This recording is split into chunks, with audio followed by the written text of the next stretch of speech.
करते राज्यपाल महोदय के अभिभाषण पर जो धन्यवाद प्रस्ताव हमारे साथी माननीय सदस्य संजय रतन जी ने प्रस्तुत किया है और उसका अनुसमर्थन श्री चंद्रशेखर माननीय विधायक जी ने किया है, उस पर चर्चा करने की आपने अनुमति दी, उसके लिए मैं आपका धन्यवाद करता हूं। अध्यक्ष महोदय, विपक्ष के लोगों को शायद अभी तक यह एहसास नहीं हो रहा है कि वो विपक्ष में आ गए। जो सुझाव यहां पर आज हमारी सरकार को दिए जा रहे हैं, अगर ये सुझाव आपने जयराम ठाकुर जी को दिए होते तो शायद आप पक्ष में ही होते। उस समय तो आप डबल इंजन की सरकार, यशस्वी प्रधानमंत्री, यशस्वी गृह मंत्री, पता नहीं क्या क्या बातें यहां करते थे। ओजस्वी मुख्यमंत्री, 20 साल के मुख्यमंत्री, साधारण परिवार के मुख्यमंत्री यहां पर 20 साल के लिए आए हैं और जनता जो ने जिन आपको आपकी औकात दिखा दी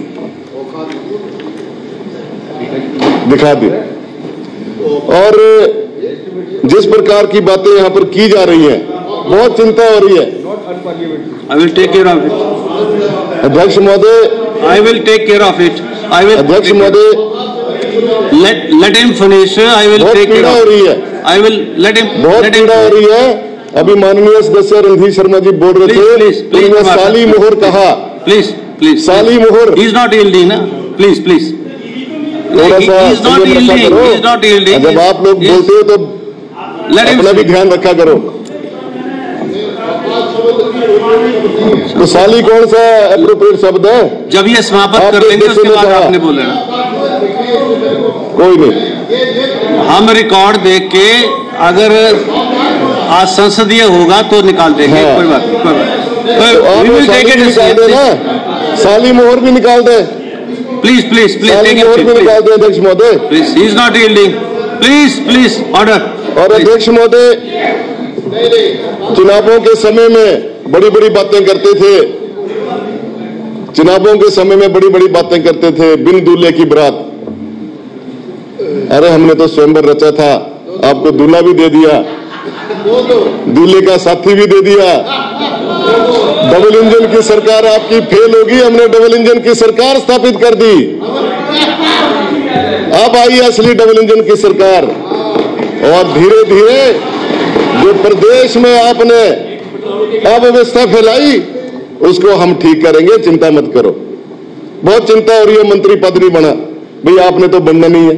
हमारे यहाँ बहुत होनहार लोग हैं जो मंत्री परिषद में बैठेंगे, चिंता मत करो, हमने नहीं बनना। हम नहीं, वो भी बोलेंगे, वो चिंता नहीं करो, आपके सामने बनेंगे और सशक्त सरकार बनेगी, चिंता नहीं करो। आपने भी 2 मंत्री बाद में बनाए थे, अपना भी याद रखो। और जहां तक आप लोगों ने इस देश की आर्थिकी को प्लीज प्लीज प्लीज आप लोगों ने इस प्रदेश की आर्थिकी को इतनी बुरी तरीके से झंझोड़ के रखा। आपने 75वां अमृत महोत्सव मनाया, सरकारी खर्चे पर भारतीय जनता पार्टी के कार्यक्रम आपने किए पूरे प्रदेश के अंदर। कहीं पर भी आपने विपक्ष के किसी विधायक को आमंत्रित नहीं किया, कोई नहीं किया। एक बार भी आपकी तरफ से कोई निमंत्रण नहीं आया कि आप इस 75वें अमृत महोत्सव में शामिल हों। आपने HRTC की बसों का दुरुपयोग किया, आपने करोड़ों रुपए खर्च कर दिए, उसका क्या? आपने माननीय प्रधानमंत्री महोदय को 10 बार यहां बुलाया प्रदेश के अंदर, और देखिए विनम्रता देखिए कि जहां जहां प्रधानमंत्री महोदय गए वहां वो आपके प्रत्याशी हार गए। योगी जी भी आए, वहां भी आपके प्रत्याशी हारे, और जहां प्रधानमंत्री जी गए सब हारे, सब हारे। Please please. और 75,000 करोड़ का जो कर्जा आपने इस प्रदेश के ऊपर डाल दिया, वो आज आप बताइए कि ये डबल इंजन की सरकार कहां गई? चलो एक आध जीत गए होंगे, एक आध जीत गए होंगे। हमारे वहां तो आए आपके योगी जी, सुनीता रानी जी भी आए, नहीं जिता सके। Please order please. सब आ रहे, लेट हिम स्पीक और लेट हिम स्पीक। जब ये फ्रीज कर देंगे उसके बाद आवश्यकता हुई तो समय दूंगा। Please please, he is not yielding, please continue. अध्यक्ष महोदय, माननीय सदस्य हमारे पूर्व में स्पीकर रहे, कह रहे थे कि प्रधानमंत्री जी ने एक बहुत जल जीवन योजना बहुत अच्छी लागू की। मैं मानता हूं बहुत अच्छी योजना हो,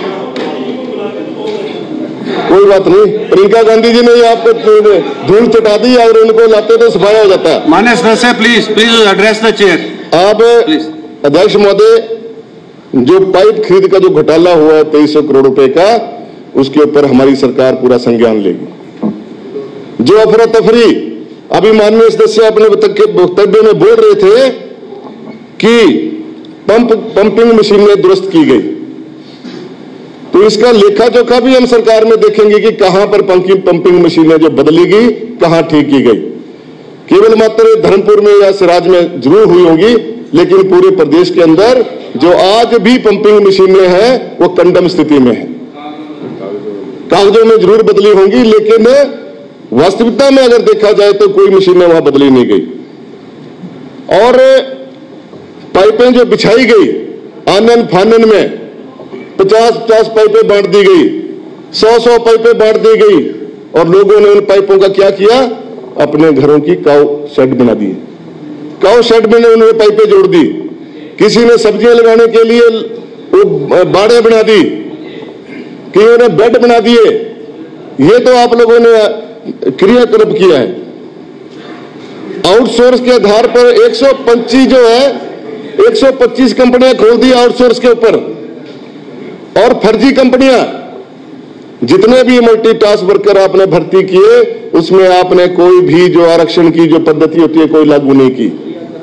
और जो वहां पर उस कंपनी से जो व्यक्ति सर्टिफिकेट लेके आता था उसको नौकरी मिलती थी। इसकी भी छानबीन होगी। हम नौकरी लगाने के विरोध में नहीं है, लेकिन जो प्रक्रिया आप लोगों ने अपनाई उसका हमने जरूर विरोध किया है। अभी माननीय सदस्य रणधीर शर्मा जी बोल रहे सीमेंट फैक्ट्रियां बंद हो गई। सीमेंट फैक्ट्रियां है किसकी? आपके ही पूंजीपति है जो नहीं चाहते कि इस प्रदेश का विकास हो, सर्वांगीण विकास हो।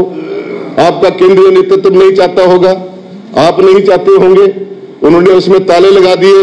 ऐसा क्या हो गया था कि मुख्यमंत्री महोदय ने एक स्टेटमेंट दी कि हम सीमेंट फैक्ट्रियों का अवलोकन करेंगे, देखा जाएगा कि हमारे जो पहाड़ के पहाड़ काट दिए, इस सुंदर प्रदेश को जो कंगाल करने की स्थिति की ओर बढ़ रहे हैं, उनका अवलोकन किया जाएगा, दोबारा से उसके ऊपर विचार किया जाएगा।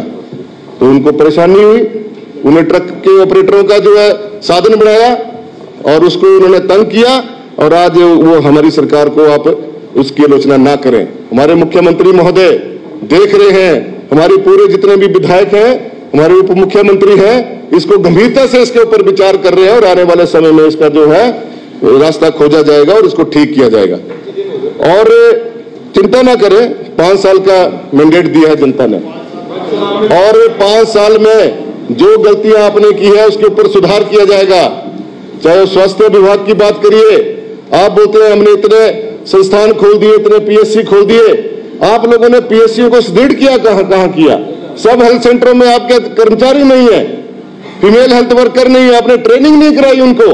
5 साल के अंदर आप बताइए कितने लोगों को आपने डिप्लोमा दिया जो सब हेल्थ सेंटर में तैनात होने थे? कितने लोगों को आपने ट्रेनिंग दिलाई जो सब हेल्थ सेंटर में लगने थे? आपके सब हेल्थ सेंटरों में ताले लगे हुए हैं, वहां पर चपरासी तक नहीं है। फिर आप बोलते हैं हमने बड़ी व्यवस्था कर दी, हमारे ऑफिस डीनोटिफाइड कर दिए। अरे जो हमारे हॉस्पिटल थे, सिविल हॉस्पिटल थे, कम्युनिटी हेल्थ सेंटर थे, वहां पे आपने कोई व्यवस्था नहीं करी, और फिर आप नए खोले जा रहे हैं। आप जो पहले के थे कम से कम उनको सुदृढ़ करते, उनको ठीक ढंग से संचालित करते, तो इतने आपको ऑफिस खोलने की जरूरत नहीं थी, और ना ही हमारी सरकार को डीनोटिफाइड करने की जरूरत होनी थी। आपने कुछ नहीं किया। 1 महीने में पता नहीं कितनी कैबिनेट की मीटिंगें कर दी, आज ये भी दे दो, ये भी दे दो, ये भी दे दो। उसके बावजूद आप लोग विपक्ष में बैठ गए। आज आपको बड़ी तकलीफ हो रही है कि डीनोटिफाई हो गया ऑफिस। अगर आपने जनता की सेवा के लिए ऑफिस खोले होते तो आपको जो है सत्ता पक्ष का मजा आता, आप विपक्ष में ना बैठते। ये सबसे बड़ी बात है, इसके बारे में आप विचार कीजिए। आप कहते जी सड़कों पे उतर गए लोग, बड़ी भारी विरोध हो गया। कौन लोग सड़कों पे उतर रहे? आपके ही लोग उतर रहे। आप लोगों ने कहीं पर भी हमारे संस्थानों में जब हमने बार बार बोलते थे, आपकी तरफ से जब हम बोलते थे मुख्यमंत्री महोदय को, हमारे आयुर्वेदिक संस्थानों में डॉक्टर नहीं है, फार्मासिस्ट नहीं है, तो आपके मुख्यमंत्री ने क्या जवाब दिया खड़े होके कि वो आपने खुलवाए क्यों थे? ये जवाब था आपकी सरकार की तरफ से। आज यहां पर विक्रम ठाकुर जी नहीं है जो उद्योग मंत्री थे, मेरे क्षेत्र में औद्योगिक क्षेत्र एक चल रहा था, वीरभद्र सिंह जी ने उसका शिलान्यास किया था, 1 करोड़ रुपए उसके ऊपर खर्च हो गया था। जब साहब की सरकार आई, हमने मांग की सरकार से कि इस औद्योगिक क्षेत्र को संचालित किया जाए, तो आपके मंत्री का वक्तव्य था इसी सदन के अंदर कि आपने खुलवाया क्यों था, वहां तो कोई जरूरत नहीं थी इंडस्ट्री की। ये आप लोगों की दिशा और नीति थी, और आज आप हमें दोषी ठहरा रहे हैं। आपने हर जगह जो है आपने इस देश की, इस प्रदेश की जनता को जो है ठगा है, झूठ बोला है, और उसी का ये कारण है कि आज आपको यहां बैठना पड़ा है। जहां तक हमारी 10 गारंटियों की बात है, वो एक एक करके पूरी तरह से लागू होगी, और प्रदेश के कर्मचारियों को ओपीएस का लाभ भी मिलेगा, और जो 1500 रुपए की हमने घोषणा की है महिलाओं के लिए, वो भी मिलेगी, आपके सामने मिलेगी। आप देखते रहिए, आपके परिवार के भी उसमें बच्चे होंगे, ये भी आप देखते रहिए। तो मुख्यमंत्री महोदय इसी ऊपर लगे हैं, पूरे काम कर रहे हैं, चिंता न करो आप। और जो यहाँ पे आप लोगों ने फर्जी घोटाले किए, भर्तियों में घोटाले किए, वो आपके सामने फर्जीवाड़ा जो हुआ, मैं तो धन्यवाद करना चाहूंगा, बधाई देना चाहूंगा माननीय मुख्यमंत्री महोदय को, उन्होंने आते ही संज्ञान लिया और एसएसबी को सस्पेंड किया। ये एक बहुत बड़ा निर्णय जो हमारे प्रदेश में, हमारे बच्चों के साथ जो खिलवाड़ हुआ है, उसके बारे में सोचना पड़ेगा। ना जाने कितनी भर्तियां की होंगी, और उसमें आप लोगों का भी उसमें बीच में हाथ रहा होगा, मैं इस बात से गुरेज नहीं करूंगा। और दूसरा, जो पुलिस भर्ती में फर्जीवाड़े हुए, लाखों रुपए का लेन देन हुआ, उसके बारे में आप बोलते नहीं है। तो ये सारी जो चीजें अभी सब इसके ऊपर छानबीन होगी और ये सारा सामने आएगा। आपने एचआरटीसी की दुर्दशा कर दी, कोई आपने नई बस नहीं लाई इस प्रदेश के अंदर, और जो हमारे जितनी भी आज बसें हर तीसरे दिन खड़ी हो जा रही हैं आपकी बसें कहीं ना कहीं, क्या कारण है? क्यों नहीं? आपकी तो डबल इंजन की सरकार थी, आपको तो पैसे की भी कोई जरूरत नहीं थी, आपको तो दिल्ली से बहुत पैसा आता था, तो क्यों नहीं आपने परिवहन व्यवस्था को सुदृढ़ किया? क्यों नहीं आपने अन्य जो व्यवस्थाएं थी, यहां पर गोबर के ऊपर बहुत आप मजाक कर रहे हैं। आप मुझे बताइए, गौ सदन बनाएंगे, एक भी गऊ जो है सड़क पर नहीं मिलेगी, ये आपके मंत्री कहा करते थे, आपकी सरकार कहा करती थी। आज आप जाइए सड़कों पर, कितनी गऊएं, कितने बैल जो घूम रहे हैं, तो इसका मतलब तो यह कि जो आपने पकड़े थे सब छोड़ दिए, यही हो सकता है। लेकिन आपने केवल मतलब वक्तव्य दिए और किया कुछ नहीं है। तो ये आने वाले समय में ये सारा जो काम हमारी सरकार दुरुस्त करेगी, चिंता नहीं करें। अगर आपके पास क्विंटलों के हिसाब से गोबर जमा हो गया तो आप और जमा करिए, और जमा करिए, और हम खरीदेंगे और उसको हम आपको पूरा उसका मुआवजा देंगे, चिंता मत करें। नहीं, आप सब देंगे, आप चिंता नहीं करिए, सब लेंगे हम, और उसका मिक्सचर बना के आपके खेतों में ही डालेंगे। अध्यक्ष महोदय, आपने बोलने का समय दिया, आपका धन्यवाद। आपको एक बार फिर से बधाई, और सभी विधायक जो चुन कर आए हैं उनको भी बधाई, नव वर्ष की भी बधाई, और मकर संक्रांति की भी आप सबको बधाई। धन्यवाद। जय हिंद।